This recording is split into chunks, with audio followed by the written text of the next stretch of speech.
والکاظمین الغیظ، اور غصے کو پی جانے والے ہیں۔ غصے کو پینے کا مطلب یہ ہے کہ جب غصہ آئے تو غصے میں وہ کوئی ایسا کام نہیں کرتے جو اللہ اور اللہ کے رسول کی ناراضگی کا باعث ہو۔ اور غصے کو پینے کا طریقہ بھی میرے اور آپ کی آقا علیہ السلام نے بیان کیا ہے۔ آقا علیہ السلام کے سامنے ایک شخص کو غصہ آیا، اتنا غصہ آیا گویا اس کی ناک پھٹ جائے گی۔ آقا علیہ السلام نے فرمایا مجھے ایک ایسا کلمہ آتا ہے اگر یہ شخص کہہ لے تو اس کا غصہ دور ہو جائے گا۔ تو وہ کلمہ یہ ہے اعوذ باللہ من الشیطان الرجیم۔ جب غصہ آئے تو بندہ یہ پڑھے۔ اور ایک حدیث پاک میں آقا علیہ السلام نے فرمایا تم میں سے جس کسی کو غصہ آ جائے تو وہ غصے میں اگر کھڑا ہے تو بیٹھ جائے، پھر بھی اگر غصہ نہ اترے تو وہ لیٹ جائے۔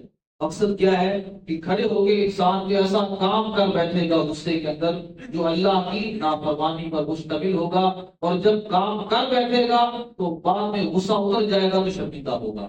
تو اگر بیٹھ جائے گا تو بیٹھے بیٹھے وہ اتنا بڑا نقصان نہیں کرے گا، اور اگر لیٹ جائے گا تو لیٹے ہوئے وہ کوئی نقصان نہیں کر سکے گا، حتیٰ کہ اس کا غصہ جو ہے وہ ٹھنڈا ہو جائے گا۔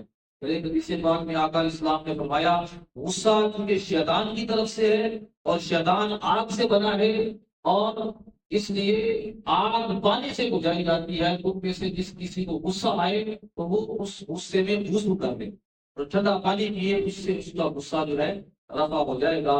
والکاظمین الغیظ کا مطلب یہ ہے کہ غصے میں انسان برا کام نہ کرے، غصے کو ضبط کرے، کنٹرول کرے۔ آقا علیہ السلام نے فرمایا میرے صحابہ تم پہلوان کس کو سمجھتے ہو؟ صحابہ کرام نے عرض کی یا رسول اللہ ہم سمجھتے ہیں جو کسی دوسرے کو بچھا دے، کسی کو گرا دے، وہ پہلوان ہے، اور اس کو کوئی بھی نہ بچھا سکے۔ آقا علیہ السلام نے فرمایا نہیں، پہلوان وہ نہیں ہے، پہلوان وہ ہے جو غصے آئے تو اس غصے کو پی جائے، اور غصے میں اپنے نفس پہ قابو رکھے، اپنے آپ پہ کنٹرول رکھے، یہ پہلوانی ہے۔ حضرت شیخ سعدی رحمۃ اللہ علیہ نے دیکھا کہ ایک پہلوان آ رہا ہے انتہائی غصے کے اندر، اور وہ تو پتہ نہیں کتنے بڑا وزن اٹھا لیتا تھا، بڑا مشہور و معروف تھا۔ حضرت شیخ سعدی نے فرمایا کہ اس کو کیا ہو گیا ہے اتنا غصہ؟ بتایا گیا کہ اس کو فلاں شخص نے گالی دی ہے۔ حضرت شیخ سعدی نے فرمایا ہم نے سنا تھا کہ یہ پہلوان ہے، وہ اتنے بڑا وزن اٹھا لیتا ہے اور اس سے ایک چھوٹی سی بات بھی اٹھائی نہیں۔ یہ پہلوانی نہیں ہے، پہلوانی یہ ہے کہ انسان اپنے آپ پہ قابو پالے، والعافین عن الناس، اور لوگوں کو معاف کرنے والے ہیں، لوگوں کی غلطیوں سے درگزر کرنے والے ہیں، خصوصی طور پر اس وقت جب بندہ قادر ہو بدلہ لینے پر پھر بھی وہ معاف کر دے۔ اللہ تعالیٰ ایسے لوگوں کو بہت پسند کرتا ہے۔